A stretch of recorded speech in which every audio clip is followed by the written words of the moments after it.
বর্তমান দুনিয়ার হালত কেমন, যে মুমিন মুসলমান, বাস মুসলমান নামটা হইলেই চলল, মুসলমান নাম থাকলেই এখন আপনাকে নির্যাতন করা হবে। পুরো দুনিয়া, ইরাকে অজুহাত নাই, অজুহাত তৈরি করে মুসলিম নিধন করা হয়েছে, বমবাজি করা হয়েছে। আফগানিস্তান সন্ত্রাস নির্মূলের অজুহাতে, কুড়া অজুহাত, বছর বছর বছর নিরীহ মানুষদেরকে হত্যা করা হয়েছে। আফগানিস্তান যাওয়ার সময় কি বলে গেল, তালেবান সন্ত্রাসী কোন সংগঠন নয়, আমেরিকাই বলে গেছে। কিন্তু এর আগ মুহূর্ত পর্যন্ত অজুহাত সন্ত্রাসী গোষ্ঠী। এই সন্ত্রাসী গোষ্ঠীর অজুহাতে এত সব মানুষকে হত্যা করা হইল, শেষমেশ যে বললেন এরা সন্ত্রাসী নয়, তো আগের এটার হাসারা আর ঘাটতি কে পুষাবে? তো জায়গায় জায়গায় অজুহাত তৈরি করে মুসলমান নিধন চলছে। আর বর্তমানে যেখানে মুসলমান সংখ্যা গরিষ্ঠ, সেখানে আদর্শিক দ্বন্দ্ব তৈরি করে দেওয়া হয়েছে, আদর্শিক ভাবে মুসলমানদেরকে পরাজিত করা। এদেরকে এমন কিছু শিখাও, নাম থাকবে মুসলমান, কাজ হবে খ্রিস্টানের, নাম থাকবে মুসলমান, কাজ হবে ইহুদির, নাম থাকবে মুসলমান, কাজ হবে বেঈমানের। এমন কিছুই তো এখন আমাদেরকে গিলানো হচ্ছে। শিক্ষা কারিকুলাম দেখেন, সব বাদ্দিনী এখানে ঢুকানো হয়েছে, সব বাদ্দিনী এখানে ঢুকিয়ে দেওয়া হয়েছে। এই শিক্ষা ব্যবস্থার মাথায় কারা বসা? বেশিরভাগ হিন্দু, বেশিরভাগ হিন্দু এনজিওদের মদতপুষ্ট। এনজিওরা যাদেরকে শেল্টার দেয়, মদত করে, সাহায্য করে, এরা বসে। আপনি কোনটার মোকাবেলা করবেন? আহলে হক যারা, এদের চতুর্দিক থেকে আক্রমণ ইসলামের উপর। কিন্তু মনে রাখিয়েন, ইনশাআল্লাহ আহলে হক উলামায়ে কেরাম এটার বিরোধিতা করবেন, ইনশাআল্লাহ সফল হবেন, ইনশাআল্লাহ। এই দেশের তৌহিদি জনতা, মানুষ তো মনে করে, মনে হয় এই দেশের মানুষ বড় ভুখা। আরে না, এই দেশের মানুষের তাওহীদের শিখর অনেক গভীরে। কিন্তু এই দেশের মানুষ এখনো মুরব্বী, যুবক যারা উলামায়ে কেরাম যেদিকে আহ্বান করেন হকের পথে, এই দেশের মুরব্বী যুবক সকলেই উলামায়ে কেরামদের পাশে সব সময় দাঁড়াতে চান, ঠিক না? এটাই এই দেশের বৈশিষ্ট্য। এই দেশের মাটি ইসলামের জন্য বড় উর্বর মাটি। কিন্তু সমস্যা কোথায়? আক্রমণের উপর আক্রমণ। আপনাদের বলার দরকার। তবে আপনাদেরকে বলা হচ্ছে না যে আপনারা আগে আন্দোলন করবেন আর জেলে যাবেন না। জেলে আমরাই যাই, মনে অসুবিধা নেই, শুধু সমর্থন থাকতো আপনার। হ্যাঁ, জেলে আপনারা যাওয়া লাগতো, জেলে যাওয়ার জন্য আমরা রেডি আছি। সমর্থন তো করতে হবে, সমর্থন করতে তো আর কষ্ট না। এই জন্য উলামায়ে কেরাম শিক্ষা কারিকুলাম সহ যেগুলো বাদ্দিনী, অনুইসলামী এবং এই দেশের সংস্কৃতি ঐতিহ্য বিরোধী, এগুলোর বিরুদ্ধে উলামায়ে কেরাম বলবেনই। আপনাদের সমর্থন থাকার দরকার আছে তো, ইনশাআল্লাহ। হ্যাঁ, মুখ খুলে বলবেন তো যে ঠিক আছে, এটা বলার দরকার, বাস এতটুকু দরকার। বাকি কি হবে কি না, এটা আপনাদের চিন্তার দরকার নেই, এটা আমরা দেখব না। কিন্তু আমরা তো সমর্থনও পাই না অনেক সময়। আলহামদুলিল্লাহ, এই দেশের মানুষ যদি একসাথে জেগে উঠে, যদি আপনি অভিভাবক হিসাবে এটার বিরুদ্ধে বলেন, তাহলে ইনশাআল্লাহ এটার একটা বিহিত ব্যবস্থা হবে। কিন্তু শিক্ষা কারিকুলামের অবস্থা কি জানেন তো? মোটামুটি জানবেন আস্তে আস্তে, সব পড়েন, পড়া দেখেন। আমরা পড়তেছি আস্তে আস্তে, আর অনেকে তো পড়া শেষ করে ফেলছেন। খুব ভয়াবহ অবস্থা, ভয়াবহ অবস্থা। এবং শিক্ষামন্ত্রী হিসেবে যিনি নতুন মন্ত্রী হয়েছেন, ওনার অতীত রেকর্ড খুব খারাপ। আমি হিন্দুদের সাথে গিয়ে পূজা করব, কি আসে যায়? একজন মুসলমানের মুখের এমন বক্তব্য। তো আপনি অপেক্ষায় থাকেন, শিক্ষা ব্যবস্থার কি 12টা বাজে আপনি অপেক্ষায় থাকেন। সর্বসাকুল্যে অবস্থা খুব ভালো নয়, কিন্তু এর জন্য কি করা? উত্তরণ কোন পথে, উত্তরণ কোন পথে, সেই পথ তো খোঁজার দরকার, সেই পথ খোঁজার দরকার। আপনারা কি মনে করেন উলামায়ে কেরাম বারবার কথা বলেন তাদের স্বার্থে? আরে আমার কোন সন্তান স্কুলে পড়ে না, আমার সন্তান মাদ্রাসায় পড়ে, তো আমার সন্তান এই শিক্ষা পাবে না ইনশাআল্লাহ। তোমরা কথা কেন বলি? আপনার সন্তানের জন্য আপনি ডিসাইড করেন, সিদ্ধান্ত নেন আপনার সন্তানকে কি বানাবেন। যদি মনে করেন আপনার সন্তান যে পথেই যাক আপনার আপত্তি নেই, তো আমরা কেন বলবো কথা? আপনার সিদ্ধান্ত। আর যদি বলেন না আমার সন্তান মুসলমান থাকার দরকার, তো আমার কথা বলার দরকার, ঠিক না বেটি? মাথুন না আপনারা? হ্যাঁ, তো মুসলমান যদি থাকার দরকার মনে করেন, তো মুখ খুলতে হবে প্রত্যেককে, এভাবে মুখ বন্ধ রাখলে চলবে না। তো আল্লাহ তাআলা জিম্মাদারি দিয়েছেন আপনাকেও আমাকেও, সকলকে আল্লাহ পাক জিম্মাদারি দিয়েছেন। এই জিম্মাদারি পালন করা দরকার। পুরো দুনিয়ায় যেন ক্রুসেড চলছে, কিভাবে মুসলমান নিধন করা যায়, কিভাবে মুসলমানদের বিরোধিতা করা যায়, কিভাবে অনইসলামিক কার্যকলাপ এগুলোকে প্রমোট করা যায়, কিভাবে ইসলাম বিদ্বেষীদেরকে কিভাবে শেল্টার দেওয়া যায়, সহযোগিতা করা যায়। ইসলামটাই তাদের মাথা ব্যথা, ইমানটাই তাদের মাথা ব্যথা, মুসলমানরাই তাদের মাথা ব্যথা।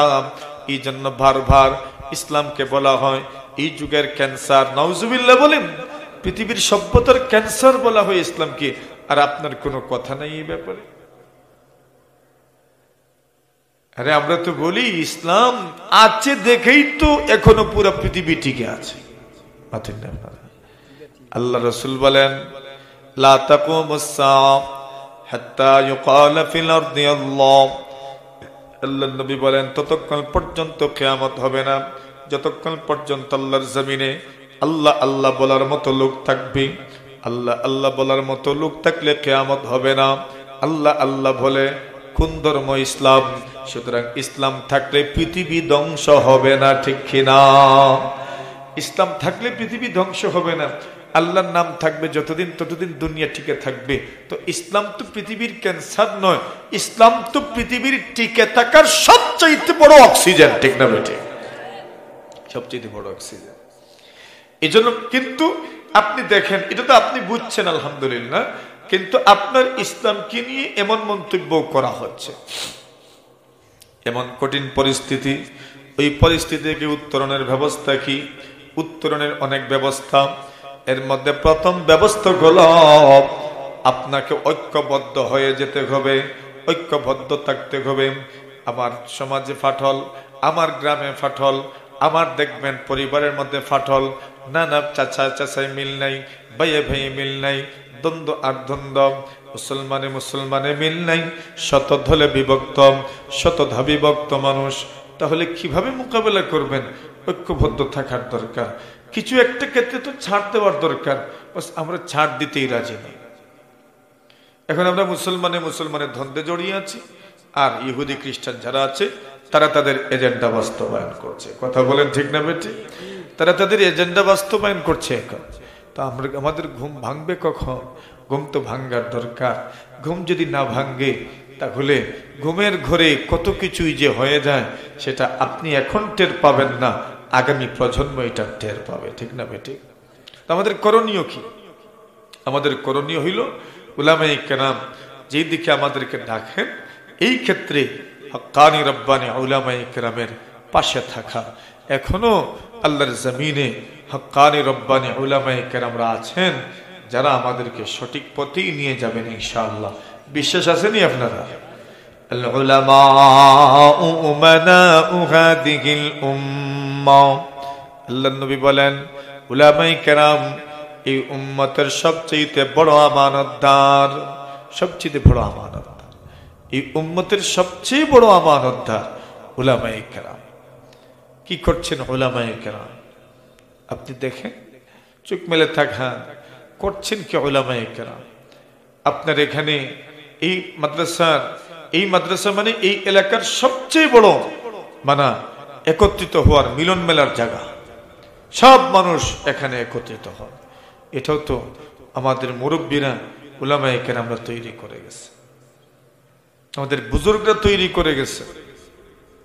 তাদেরই তো আপনার ঐক্যবদ্ধতা আর মেহনত পরিশ্রমের ফসল আজ আমরা ভোগ করছি, ঠিক না ঠিক? এলাকার মুরব্বীদেরকে নিয়ে আমাদের বুজুর্গরা এটা প্রতিষ্ঠা করে গেছে।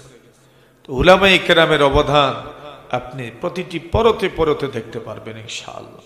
উলামায়ে কেরাম আপনারা সহযোগিতা করেছেন, গতিকেই এই প্রতিষ্ঠানগুলো সগৌরবে দাঁড়িয়ে আছে ইনশাআল্লাহ। কিয়ামত পর্যন্ত আল্লাহ এমন মানুষ তৈরি করে দিবেন যারা এই প্রতিষ্ঠানগুলোর সহযোগিতা করবেন ইনশাআল্লাহ। আশা আছেনি আপনারা? তো দেখিয়েন উলামায়ে কেরামদের সাথে থাকার দরকার। উলামায়ে কেরাম বড় ধৈর্যশীল উলামায়ে কেরাম। আল্লাহ তাআলা তাদেরকে বড় হিকমত দান করেছেন। আমাদের বুজুর্গানে দিন যারা ছিলেন এদেরকে আল্লাহ বড় হিকমত দান করেছেন।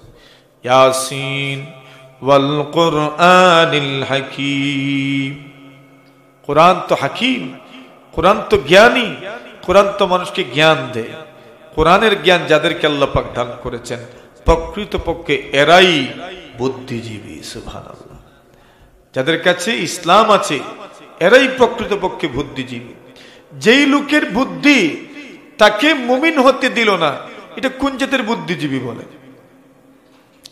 যেই লোকের বুদ্ধি, যেই লোকের জ্ঞান তাকে মুসলমান হতে দিল না, মুসলমান বানাইতে পারলো না, সে কোন জাতের বুদ্ধিজীবী বলেন? বুদ্ধিজীবী তো সে যে নিজের পরিণাম সম্পর্কে মোটামুটি ধারণা আছে, কিভাবে কি করলে তার পরিণাম শুভ হবে আর কি করলে তার পরিণাম অশুভ হবে। এখন যদি কেউ মুসলমানই হইতে পারলো না, সে কোন জাতের বুদ্ধিজীবী হইল? মানুষের বুদ্ধি তো তাকে মুমিন বানাবে, মানুষের বুদ্ধি তো তাকে মুসলমান বানাবে।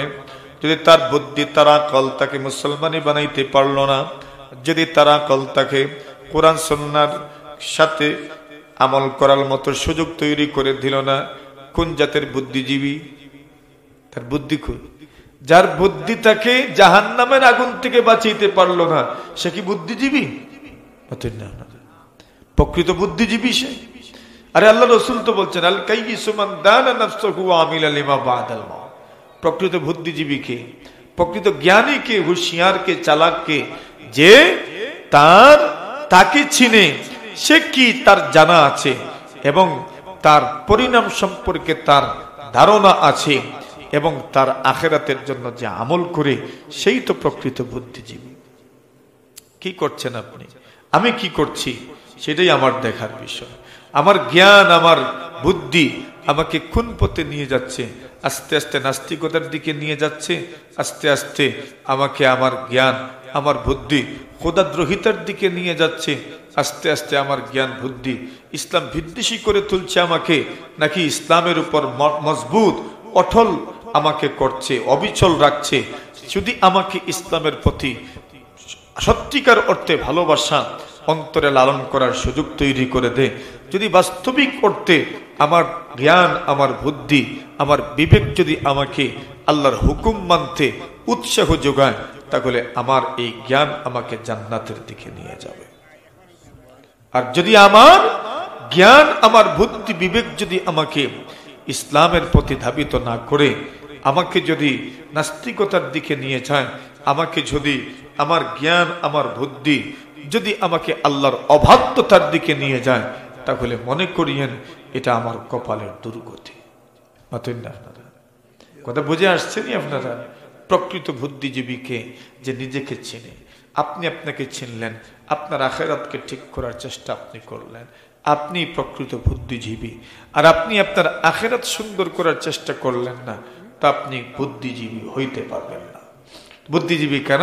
উলুল আলবাব আল্লাযীনা ইয়াযকুরুনাল্লাহা কিয়ামান ওয়া কুউদা ওয়া আলা জুনুবিহিম ওয়া ইয়াতাফাক্কারুনা ফি খালকিস সামাওয়াতি ওয়াল আরদ রব্বানা মা খালাকতা হাযা বাতিলা সুবহানাকা ফাকিনা আযাবান নার। প্রকৃত বুদ্ধিজীবী কারা?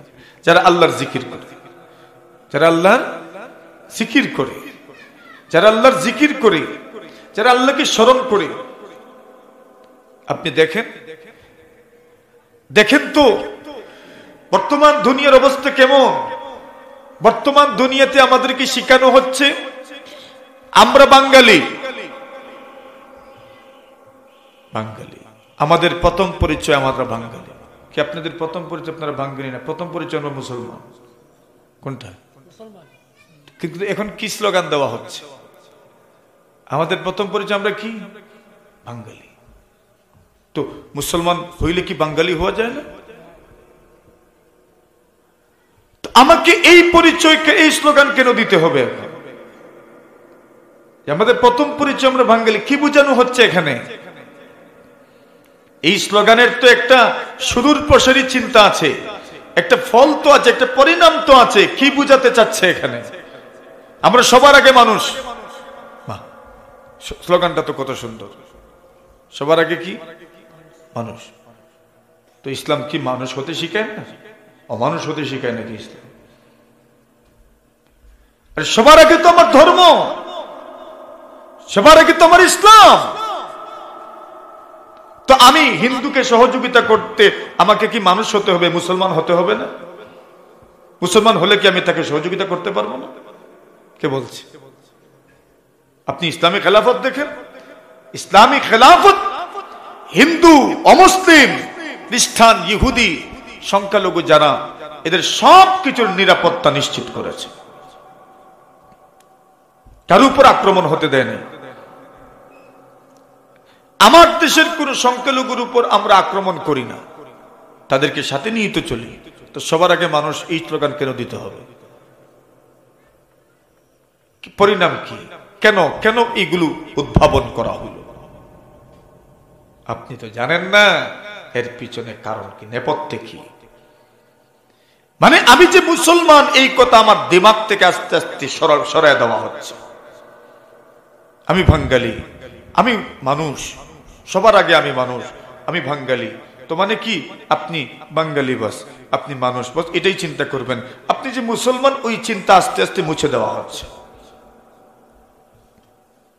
আপনাকে তো বলা হচ্ছে না যে আপনি ডাক্তার হইয়ে না, ইঞ্জিনিয়ার হইয়ে না, সব হন, কিন্তু ডাক্তার ইঞ্জিনিয়ার হতে হলে মুসলমান পরিচয় বাদ দিতে হবে, এটা কি শর্ত?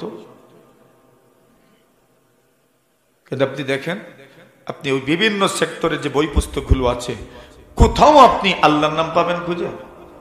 ইঞ্জিনিয়ারিং অথবা ডাক্তারি, মেডিকেল সায়েন্স যেগুলো আছে, কোনো একটা আপনার থিওরিতে, কোনো একটা ফ্যাকাল্টিতে, কোনো একটা জায়গাতে আল্লাহর নাম খুঁজে পাবেন? বিসমিল্লাহির রহমানির রহিম বা আল্লাহ, এগুলো করেন, আল্লাহর নামে এটা করতে হবে, আল্লাহ শব্দটা কি আপনি খুঁজে পাবেন? পাবেন না। এগুলো সব উঠায় দেওয়া হয়েছে, এগুলো নাই। মানে আপনাকে বোঝানো হচ্ছে ইসলামের সাথে এটার কোনো সম্পর্ক নাই। তো ডাক্তার হতে তো আপনাকে, ডাক্তার তো আমাদের দরকার, কিন্তু ডাক্তার হতে হলে কি আল্লাহ বলে যেতে হবে? ডাক্তার হতে হলে কি নবী বলে যেতে হবে? ডাক্তার হতে হলে কি দিন বলে যেতে হবে? ডাক্তার হতে হলে কি সব প্রথমে বাঙালি হতে হবে? ডাক্তার হতে হলে কি সবার আগে মানুষ হতে হবে? মুসলমান হয়ে কি সবার আগে মুসলমান হয়ে আর মুসলমান পরিচয় ধারণ করে কি ডাক্তার হওয়া যায় না, ইঞ্জিনিয়ার হওয়া যায় না? কিন্তু আমাদেরকে কি শিখানো হচ্ছে? আমরা আমাদের পরিচয় বাঙালি। কে বলছে আমরা বাঙালি? আমরা তো বাঙালি, যে কি নতুন করে বলতে হয়? তো এগুলোর পিছনে নেপথ্যে কি? যে সুদূর প্রসারী একটা নীল নকশা আমাদের মাথার থেকে, আমরা মুসলমান যে, এটাকে সরায় দেওয়া হচ্ছে, খাটো করা হচ্ছে ইসলাম। দেখেন না ইসলামিক বইয়ের নাম কি? ইসলাম ও নৈতিক শিক্ষা। ইসলাম ও কি মা? ইসলাম ও নৈতিক শিক্ষা। ও মানে তো ইসলাম আলাদা, নৈতিক শিক্ষা আলাদা। এর মানে ইসলামের সাথে নৈতিক শিক্ষার কোনো সম্পর্ক নাই। ইসলাম ও নৈতিক শিক্ষা, আরে ইসলাম শিক্ষাই তো নৈতিক শিক্ষা। তো ইসলাম ও নৈতিক শিক্ষা কি? ইসলাম এর মধ্যে কি নৈতিকতা নাই? ইসলাম শিক্ষার মধ্যে কি নৈতিকতা নাই? তো ইসলাম ও নৈতিক শিক্ষা কি? আর ডাইরেক্ট ইসলাম শিক্ষা, ইসলামের ভিতরেই তো নৈতিকতা আছে। ইসলাম ও নৈতিক শিক্ষা আবার কি? আগের যুগে কি ইসলাম ও নৈতিক শিক্ষা বই ছিল না ইসলাম শিক্ষা ছিল? তো নৈতিক শিক্ষা কেন যোগ করা হইল? কি বুঝাতে চাচ্ছে ওরা? ইসলামের মধ্যে নৈতিকতা নাই?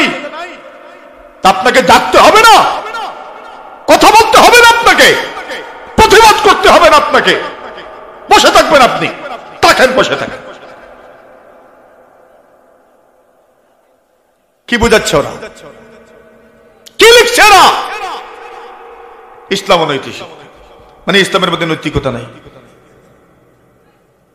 ইসলামই তো নৈতিক শিক্ষা, ইসলামই তো নৈতিকতা শিখায়। আগের এটাকে কারেকশন কেন করা হইল? ইসলাম শিক্ষা স্ট্রেট ছিল, সহজ ছিল, সোজা ছিল, কেন পরিবর্তন করা হলো? কি বুঝাতে চায় ওরা? ইসলামের মধ্যে নৈতিকতা নাই। একটা পরিবর্তন যে করলো, কোন সেন্সে পরিবর্তন করলো? উদ্ভাবক কি, প্রভাবক কি, কোন প্রভাবে পরিবর্তন করা হলো? আপনাকে চিন্তা করা দরকার এগুলো। আপনি তো ভাবছেন মনে হয় মোল্লারা বেহুদা চিল্লায়।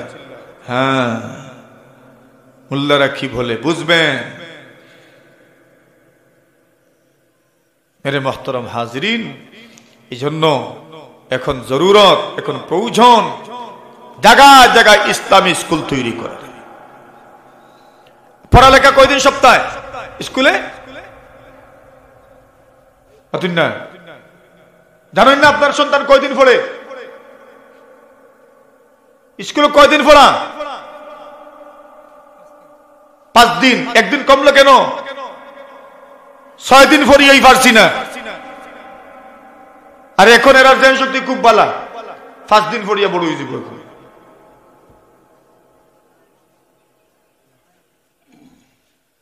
এখন বলেন লেখাপড়ার কোন অবস্থা? পুরা সপ্তাহ পড়া হয়েছে। আমাদের বড়রা, আমাদের মাস্টার সাহেবরা, আমাদের বড় বড় যারা বড় হয়েছেন এই সমাজে, এরা বেতের বাড়ি খাইতে খাইতে পুরো সপ্তাহ পড়তে পড়তে পরীক্ষার প্রস্তুতি নিতে নিতে বড় হয়েছে। এখন পরীক্ষাও নেই, যাও, পড়াও নাই, পরীক্ষাও নেই। জায়গায় জায়গায় ইসলামী স্কুল আমি নিয়ত করেছি, ইনশাল্লাহ ইসলামী স্কুল বানাবো। জায়গায় জায়গায় ইসলামী স্কুল তৈরি করে নিজের সন্তানদেরকে এদিকে নিয়ে আসেন। মৌলিক শিক্ষাটা তার ইসলামে হোক। আল্লাহ তৌফিক দান করুন।